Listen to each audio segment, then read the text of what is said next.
โอ้ยพ่อใหญ่นี่แม่นัดก็ว่าเป็นนัดบังดูนัดให้มันเสียหยาบังดูจนสิข้ามแล้วบังดูตัวเว้นแม่จ้างมาเป็นจ้างมืออันนี้เอา นั่ง โอ้ย มาเด้พ่อใหญ่มาเด้ มาจะให้งานไหนยี่บ่อปลานี่นะมึงดูสภาพเจ้าแม่ เอากูก็มาตามนักมึงตัวนั่ง เจ้าเบิ่งเวลาบ่จะเบิ่งเวลาบ่ เวลามันเป็น บ่าย หยัง สามแล้วเนี่ยสิมาเฮ็ดหยัง เอากูฆ่าไปอันนั่งโจ้เว่าพื้นคนอยู่บ้านยะโสอยู่สิดิ โอ้ย เขาเจ้าโสกันเรื่องอันหลายเรื่องกูหัวจะออกมาหัวใจแล้ว ในเครื่องมือเจ้า ก็บ่ได้เอามาแล้ว เจ๊กเจ้าอยู่ไสเจ้าสิบ่ปลูกกล้วยข่อยน่ะอยู่ไสจนข่อยปลูกแล้วบ่แล้วแถวนี่แม่ ก็สิมาเอานะมึงตัวกูว่ามึงหาไว้ให้แล้วเนาะ โอ้ยเนาะเฮ้อเจ้าเบิ่งเวลาบ่ตอนนี้มันบ่าย3 โมงแล้ว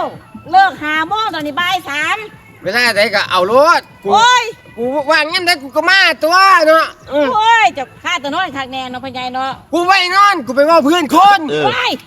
ที่บ้านอันใหญ่เลยจะได้สังสรรค์กันจักหน่อยเนี่ย ไปหาว่าเพื่อนคน ไปฟังเขาเจ้าเว้า โอ้ยตายเนาะ กูบ่ได้บอกเพิ่นดอกกูเอียงหูน้อยฟังซื่อๆนาง โอ้ย ใช้งานอีหยังว่าเฮ็ดงานอีหยัง โอ้ยเจ้าเสียจะบ่ข่อยบ่ให้เต็มเด้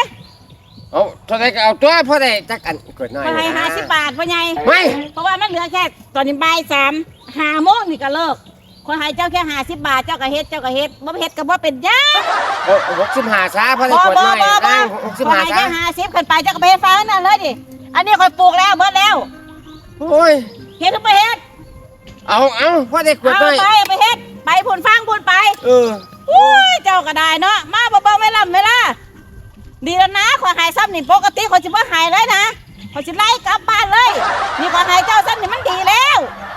อุ้ยว่าเบิ่งเวลานัดว่าเป็นนัดบ่มันเป็นคนผิดนัดนี่นัดแบบนี้บ่เอาเถอะนะ